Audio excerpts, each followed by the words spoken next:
श्री शिवाय नमस्तुभ्यम। हर हर महादेव। जय श्री महाकाल। भक्तों, जब आपके जीवन में धन को लेकर की समस्याएं आने लगे, पैसा नहीं आ रहा हो, व्यापार करते हो व्यापार नहीं चल रहा हो, दुकान पर बैठते हो दुकान घाटे में जा रही है, घर से कोई वर्क फ्रॉम होम कर रहे हो, घर में धन नहीं आ रहा है, दुकान नहीं चल रही है, पूज्य गुरु जी ने कहा है कि मात्र एक बार यह इस वाले उपाय को करके देखिए। आपके घर में धीरे धीरे करके धन की आवक आना शुरू हो जाएगी। पूज्य गुरु जी ने अपनी कथा में इस उपाय को बताया था, जिसे हम छोटी सी वीडियो में आप सभी के लिए लेकर के आए हैं। परंतु सबसे पहले आपसे विनम्र निवेदन नहीं कि अगर अभी तक अपने चैनल को सब्सक्राइब नहीं किया है तो कृपया करके चैनल को सब्सक्राइब जरूर कर लीजिए और वीडियो को लाइक करके कमेंट में हर हर महादेव श्री शिवाय नमस्तुभ्यम लिखना बिल्कुल ना भूलें। चलिए शुरू करते हैं। उपाय अलग अलग कामना पूर्ति के लिए सिद्ध होंगे। ये इस उपाय को करने के लिए आपको क्या करना है, मात्र थोड़ा सा कपूर और नमक से इस उपाय को करना है। सबसे पहले उपाय की बात करते हैं तो आपको करना क्या है। देखिए, पूज्य गुरु ने कहा है कि अगर आपके घर में धन नहीं आ रहा है, पैसा आपके घर में नहीं टिकता है, व्यापार घाटे में चल रहा है, दुकान नहीं चल रही है, या फिर आपके घर में धन को लेकर के जितनी भी समस्याएं हैं, कर्ज तक की लेने की नौबत आ चुकी है, एक बार इस उपाय को करके देखिए। पूज्य गुरु ने कहा है कि मात्र 15 दिन के अंदर अंदर आपको इसका असर दिखाई देने लगेगा। आपको 3 चीज़ें इस उपाय के लिए लेना है। सबसे पहले आपको लेना होगा कपूर। कपूर कितना लेना है? कपूर लेनी है आपको 7 टुकड़े, छोटे छोटे टुकड़े ले लीजिए। बड़ा कपूर का टुकड़ा आता है तो 7 टुकड़े कर लीजिए, और नहीं तो 7 जो गोली आती है वह ले लीजिए। इसी के साथ में आपको लेना है दूसरे नंबर पे क्या लेना है, आपको लेना है नमक। नमक कौन सा लेना है? जो खड़ा नमक आता है वह। तीसरे नंबर पे लेना है फिटकरी। तीनों सामग्री आपने ले लेनी है। तो 7 कपूर के टुकड़े लेना है, 2 फिटकरी के टुकड़े लेना है और 1 टुकड़ा लेना है आपको नमक का। ठीक है, 7 कपूर के टुकड़े, 2 फिटकरी के टुकड़े और 1 नमक का टुकड़ा। नमक खड़ा वाला चाहिए। तो अब आपने क्या करना है, 7 कपूर के ले लिए, 2 फिटकरी, 1 नमक का टुकड़ा लेकर इन तीनों सामग्री को आपने एक कांच की कटोरी में रखना है। किसी भी धातु के प्लेट में नहीं रखना है, इससे नकारात्मक ऊर्जा बढ़ती है। आपको किसी भी प्लास्टिक की धातु में नहीं रखना है, कांच के ही अंदर इसको रखना है। ठीक है, तीनों सामग्री को आपने कांच की कटोरी के अंदर रख लेना है। अब इन सभी सामग्री को आपको क्या करना है, आपके घर में अगर धन नहीं आ रहा है, घर के लिए कर रहे हैं, तो घर पर किसी भी एक विशेष स्थान पर, पूज्य गुरुजी ने बताया कि उत्तर पूर्व के बीच की जो दिशा होती है, ईशान कोण जिसे बोलते हैं हम, इस बीच की जो दिशा होती है, आपके घर में जो स्थान खाली होता है ईशान कोण, उस जगह पर आपको उस कटोरी को रख देना है। यहाँ तक कहा है कि अगर आपकी दुकान है तो आप अपनी दुकान के अंदर इस कटोरी को रख दीजिए। अगर आप कोई वर्क फ्रॉम होम कर रहे हैं तो घर के किसी भी तरीके से भी आप बिजनेस कर रहे हैं तो आप अपनी घर के जो ईशान कोण दिशा है उस दिशा पे आप इसे रख दीजिए। 15 दिन के अंदर आपके घर में धन की आवक आना शुरू हो जाएगी। अब काफ़ी लोगों को यह जो कटोरी है हमें कब तक रखना है, यह असमंजस में होंगे, तो आपको यह कटोरी 15 दिन तक रखना है। 15 दिन बाद आपने क्या करना है, इस कटोरी को, सामग्री को लेकर के बेलपत्री के वृक्ष के नीचे आप इसे समर्पित कर देना है और आपको फिर से दूसरी सामग्री उसी कटोरी में रख देना है। यह आप 15-15 दिन के अंदर में इन उपायों को करते रहिए। आपके जीवन में, आपके घर में धन की आवक आना शुरू हो जाएगी, आपकी फिजूल खर्ची बंद हो जाएगी। पूज्य गुरु जी का बहुत ही अद्भुत रचक उपाय है, आप इस उपाय को ज़रूर कीजिए। चलिए बढ़ते हैं अब अगले उपाय की ओर।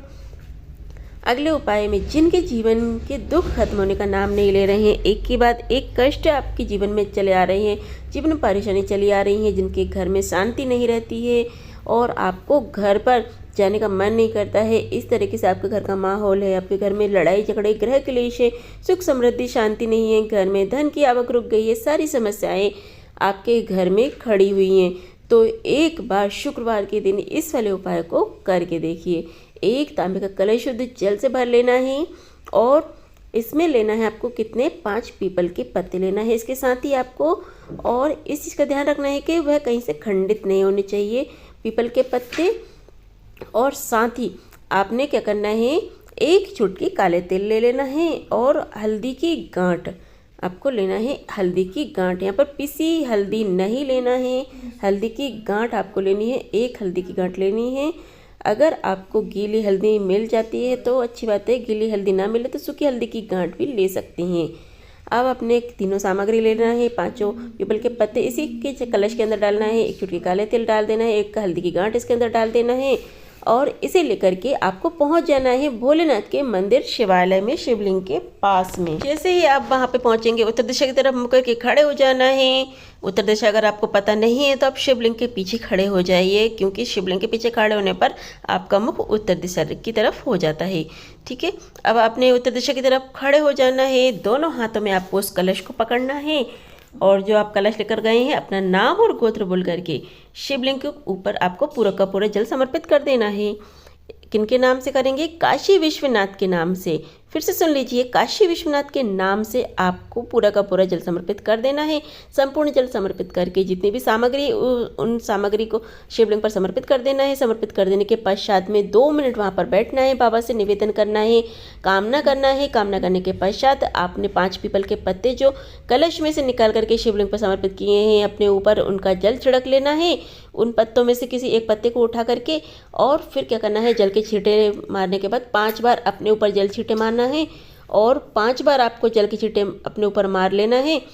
छींटे मारने के पश्चात उन्हीं 5 पीपल के पत्तों को वापस शिवलिंग पर नहीं रखना है, माता अशोक सुंदरी के स्थान पर रख करके अपनी कामना बोल करके वापस घर की तरफ चले आना है। पूज्य गुरु जी ने कहा है कि एक बार करके देखिए, कहीं बाबा आपकी सुन रहे हैं कि नहीं सुन रहे हैं, आपको समझ में आ जाएगा, आपको पता चल जाएगा। पूज्य गुरु जी को बहुत जो उपाय है ये बहुत ही ज्यादा खास और विशेष है। चलिए बढ़ते हैं, शुक्रवार के दिन किया जाता है। संजीवनी मंत्र वाला उपाय है। यह मंत्र पहले भी आपको बताया जा चुका है, आज फिर से सुन लीजिए।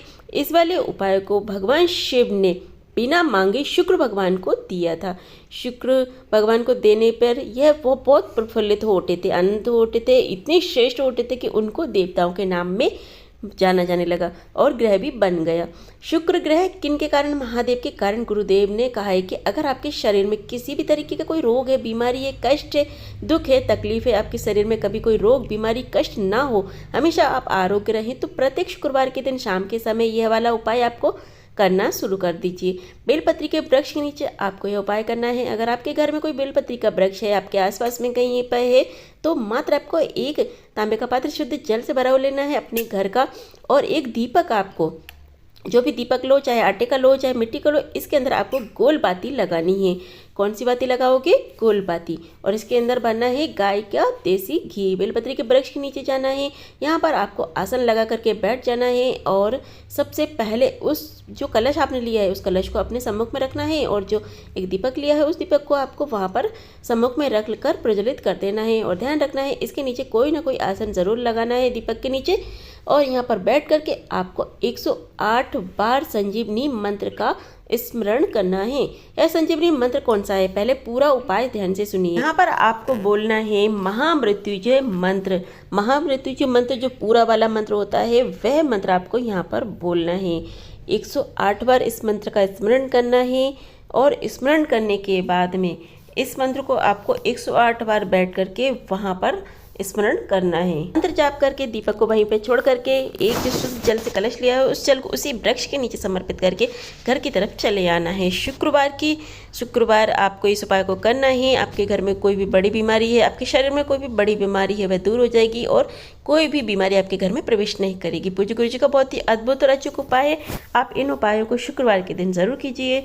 चलिए फिर मिलते हैं अगले वीडियो में, अगले उपाय, अगली जानकारी, अगली कथा के साथ। श्री शिवाय नमस्तुभ्यम। हर हर महादेव। जय श्री महाकाल भक्तों।